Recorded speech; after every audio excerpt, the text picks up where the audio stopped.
ডাকসু নির্বাচন ৩০ অক্টোবর পর্যন্ত স্থগিত করে হাইকোর্টের দেয়া রায় স্থগিত করেছে চেম্বার জজ আদালত। এ রায়ের ফলে আগামী ৯ সেপ্টেম্বর ডাকসু নির্বাচন হতে আর কোনো বাধা নেই। চেম্বার আদালতে ন্যায় বিচার পেয়েছেন বলে জানান ঢাকা বিশ্ববিদ্যালয়ের আইনজীবী।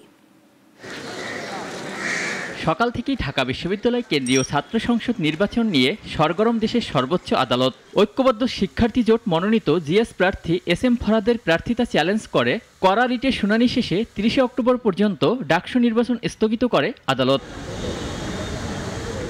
তবে হাইকোর্টের এ রায়ের বিরুদ্ধে চেম্বার জজ আদালতের দ্বারস্থ হন ঢাকা বিশ্ববিদ্যালয়ের আইনজীবী। পরে হাইকোর্টের আদেশ স্থগিত করে চেম্বার আদালত। হাইকোর্ট ডিভিশনের আদেশের কার্যকারিতা স্থগিত থাকবে, অর্থাৎ ডাকসু নির্বাচন আয়োজন, পরিচালনা, ক্যাম্পেইন, ছাত্রদের উৎসাহ এই ব্যাপারে কোনো স্থগিতাদেশ থাকলো না। এর আগে সকালে ঐক্যবদ্ধ শিক্ষার্থী জোটের জিএস প্রার্থী SM ফরহাদের প্রার্থিতা চ্যালেঞ্জ করে করা রিটের শুনানি চলে প্রায় 2 ঘন্টা। বাম জোটের প্রার্থী মুক্তিযুদ্ধ ও গণতান্ত্রিক আন্দোলন বিষয়ক সম্পাদক BM ফাহমিদা আলম করেছিলেন রিটটি।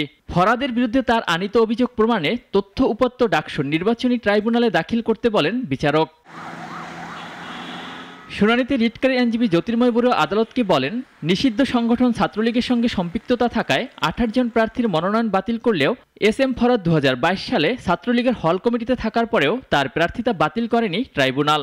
পরে আদালত তথ্য উপাত্ত প্রমাণের জন্য 15 দিন সময় দিয়ে 30 অক্টোবর পর্যন্ত ডাকসু নির্বাচন স্থগিত করেন। হাইকোর্টের রায় চেম্বার আদালতে স্থগিত হওয়ায় আপাতত ডাকসু নির্বাচন আয়োজনে কোনো বাধা নেই। তবে রিটকারী আপিল বিভাগে গেলে আবারও নতুন করে উত্তাপ ছড়াতে পারে ডাকসু নির্বাচন। অলিউল রনি, নাগরিক, ঢাকা।